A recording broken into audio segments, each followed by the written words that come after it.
So, guys,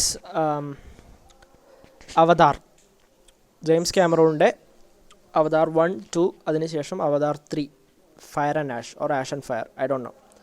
ഈ പടം എനിക്ക് ഒരു നല്ലൊരു എക്സ്പീരിയൻസ് ആയിരുന്നു തിയേറ്ററിൽ ഉണ്ടായത്.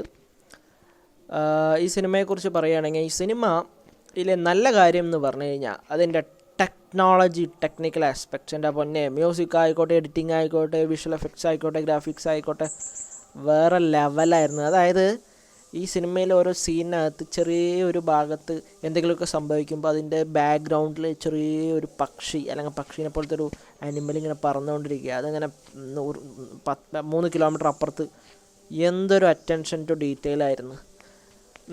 പിന്നെ cinema one of the best experience, I would say, for a Hollywood movie this year compared to the other Hollywood movies that I have seen. This is a much better experience.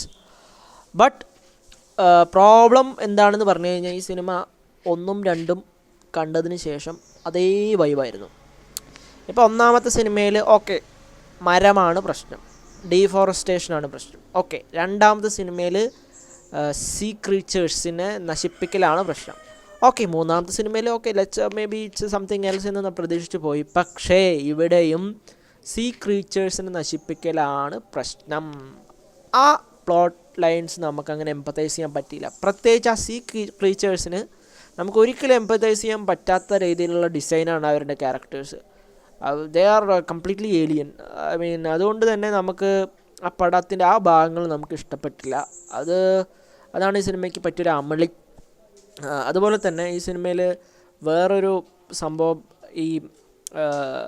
ഈ എയ്വ പറഞ്ഞിട്ടുള്ള ഒരു സംഭവമാണല്ലോ. അതായത് ഒന്നാമതേൽ എയ്വ was a suggestion, രണ്ടാമത്തേൽ എയ്വ was a little bit more refined.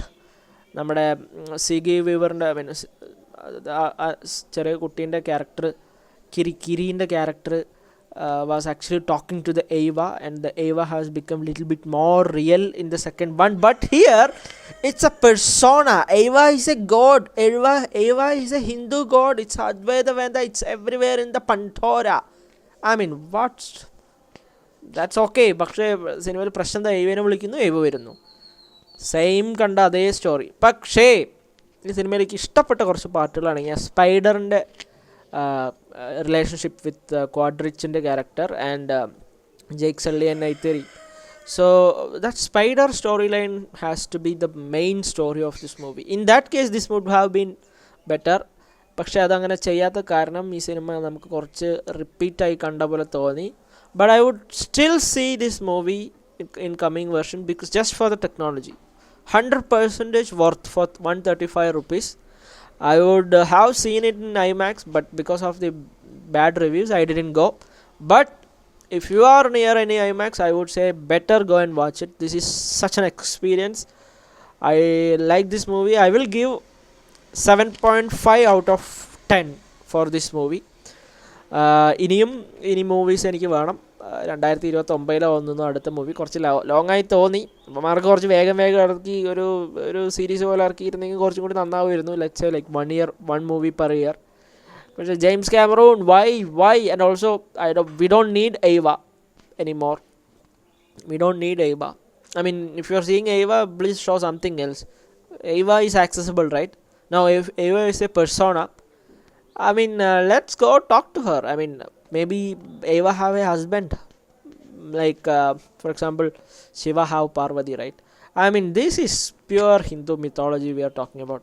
അവതാരം, അമൃതം, അവതാരം എന്ന് പേരിടാൻ തന്നെ കാരണം ഇത് ഹിന്ദു മിത്തോളജി ആണെന്ന് എനിക്ക് പണ്ടേ തോന്നിയിരുന്നു. I seriously doubt the writers is involved with some Vedantic Upanishad, Advaita Vedanta or something. I mean, this is pure. I mean, that's about Avatar review. Thank you for watching this video. Peace. See you guys on the next one.